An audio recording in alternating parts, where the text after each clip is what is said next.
Welcome to another episode of Erica Schmerica Reality Recap. Today we're going to be talking about 90 Day Fiancé Before the 90 Days, Season 5, Episode 11. If you haven't done so already, please make sure to like and subscribe to my YouTube channel and go ahead and hit that notification bell to get notified about all new videos I'll be posting. Let's get started. First up tonight, we're Queen, don't call her Kimberly, it's Queen Kimberly, and international super boyfriend Soulja Boy.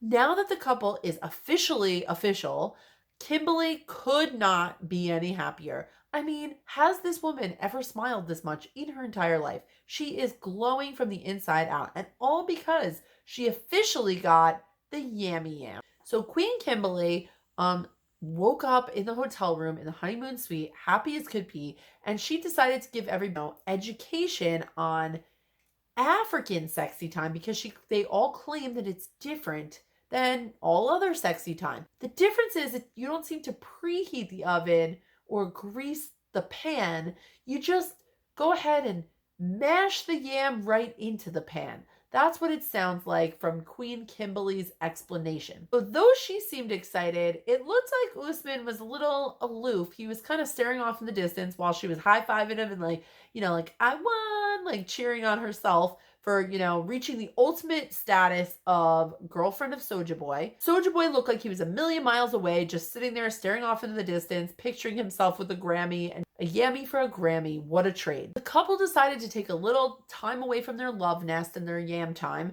and went over to Zanzibar to do a spice tour on a little local spice farm. So they walked around and their tour guide could tell that they were like, in a fresh new romance, and she was showing them all kind of plants with these like sexual innuendos. Every time they looked at a plant, it was like somebody made some kind of comment. It was like they were on an 8th grade field trip. They both were crowned king and queen of Spicy Village, and they were wearing like thatched little like palm frond crowns. And even Kimberly had a matching like necklace and bracelet set made out of palm fronds. And while she's having the best day of her life, Soulja Boy decides it's time to take that down a notch by sitting her down to discuss the whole Zara situation.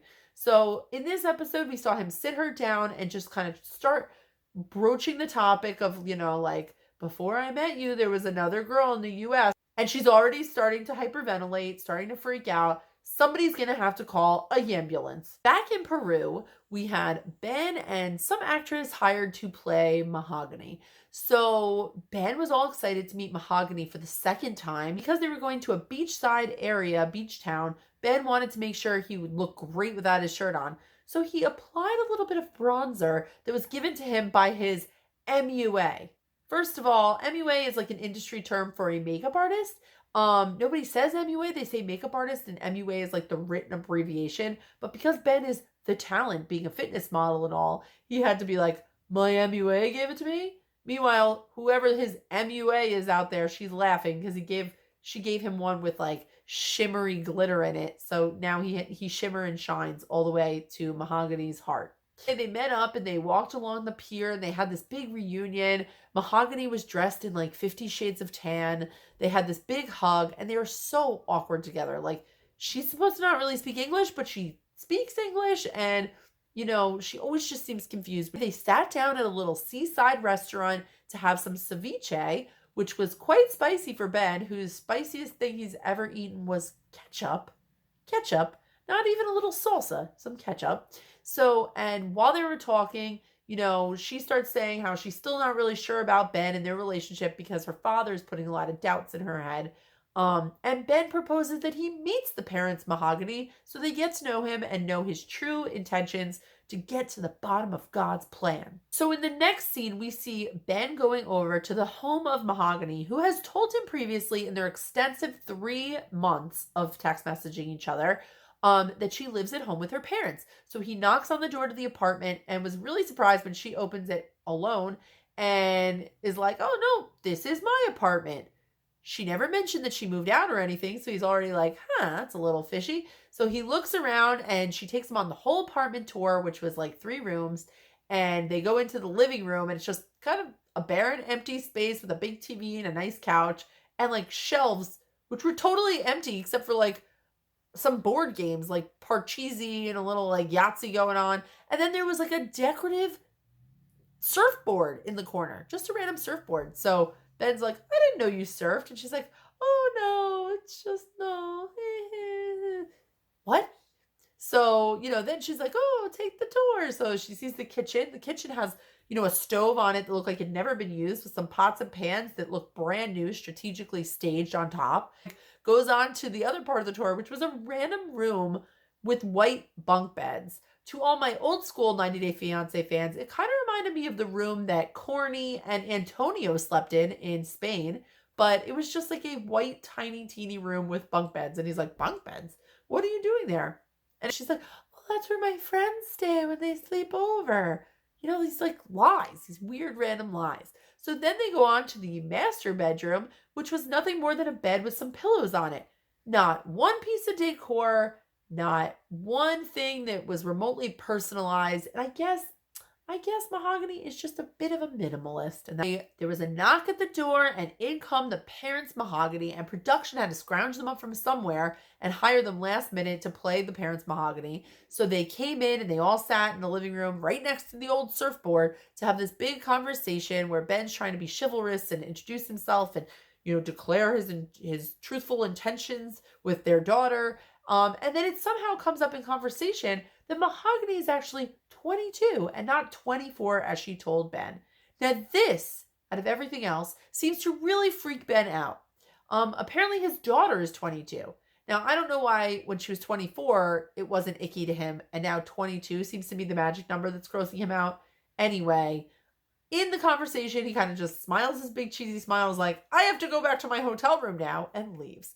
So it looks like next week he's still on the hot pursuit of Mahogany, hanging out with her and her like 22-year-old girlfriends, eating ice cream cones in the middle of the little village square. Then there were Geno and Jasmine, who have now made up from their big nude gate scandal, and they're getting ready to head off the dreaded island, which is just full of bad memories for the two of them. Jasmine admitted that she kept a little memento of Geno because she thought that they were broken up for good and she would never see him again. So she told him, like, I kept one of your shirts to remember you by.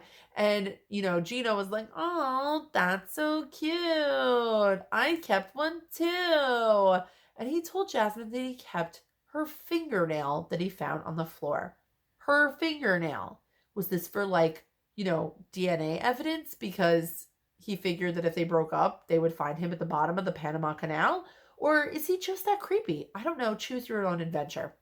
Anyway, Gino wanted to show Jasmine that he kept her fingernail, so he starts digging through his bag. And meanwhile, as he's digging to find the fingernail, which was weird enough, there are like 25 free giveaway pens in his bag that look like they were from like TD Bank, I think. And Jasmine, of course, is like, look at all your pens. And he's just like, oh, you never know when you want to write something. Because apparently Gino sounds exactly like Pauly Shore to me. The two are headed back to mainland Panama, where they're going to meet up with Jasmine's family so that, Gino can get the big family stamp of approval. So now that things were going well, Gino wanted to go ahead and get an engagement ring for Jasmine. So he needed her permission because now he's on lockdown since the breach of trust. And he has to get her permission and provide photo evidence everywhere he goes, about every 10 to 15 minutes, into a jewelry store / maybe a pawn shop to buy Jasmine a ring. And he finds one that's like the second to ugliest ring that the guy has at the shop. And luckily for Gino, it's only $270. So he goes ahead and gets this deal while he can.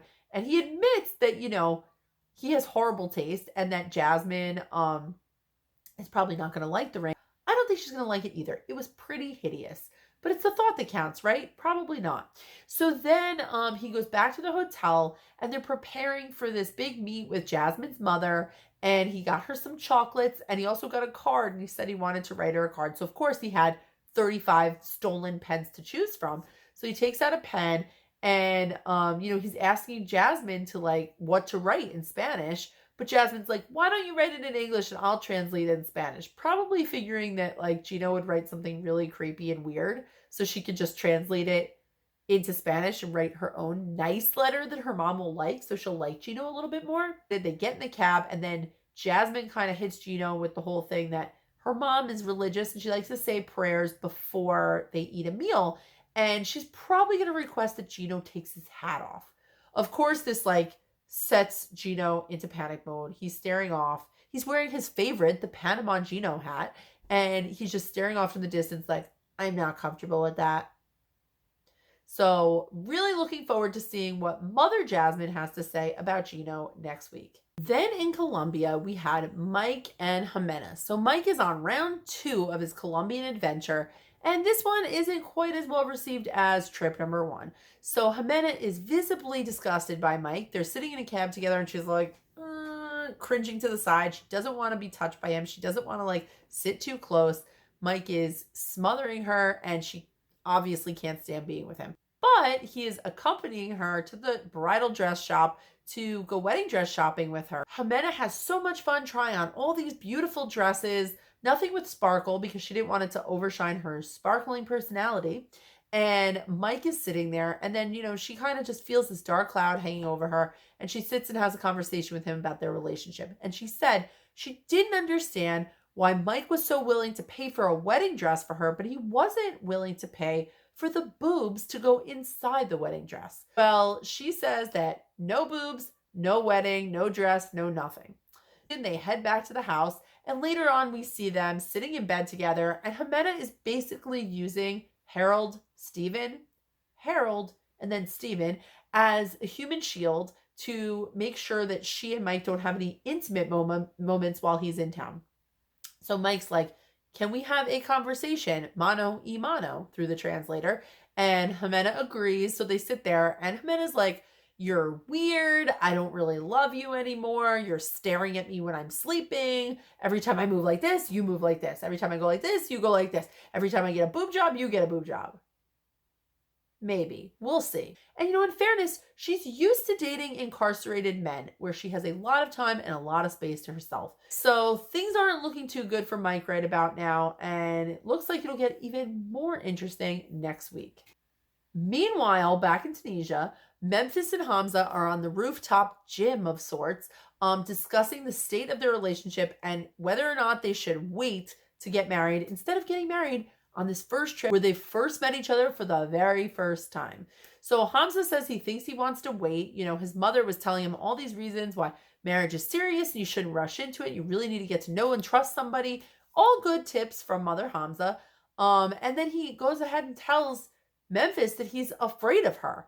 Not just because she can get a little crazy and yell a lot in caveman language, but also because she has been divorced, which she then pronounces as divorced. So she's like, why do you think I got divorced so many times? Divorces. Why do you think and she lost me there. But anyway, she's only been divorced once. She explains this to Hamza, who seems to sort of understand.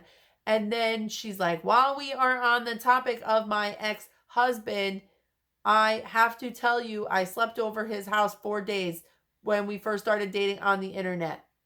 Okay? And he's like, no, okay, gets mad, runs off stage left. So they go back inside the apartment where Mother Hamza is waiting, wearing her Hello Kitty outfit. Hamza explains to his mother that, Memphis just dropped this bombshell that she spent time with her ex-husband and this is devastating to him. So Memphis agrees to, tell him more about the situation behind closed doors. So she takes off her microphone. She doesn't want the cameras to hear this whole dramatic presentation. And then later on to the camera, she says that she actually slept over her ex-husband's house because when she was taking her boards to get certified as a registered nurse, she failed the first time, which, made her feel just devastated and depressed. She couldn't get out of bed. She couldn't take care of her kids, and she wasn't even feeding herself. So her ex-husband helped her, supported her for moral support, and Hamza seemed to understand that and tell his mom to simmer down for the time being. And it looks like they may still go through with the wedding after all. I guess we'll find out more next week. Thanks so much for joining me for another episode of Erica Schmerica's Reality Recap. If you haven't done so already, please make sure to like, subscribe, do the bell thingy, and I'll see you guys again next week. Bye!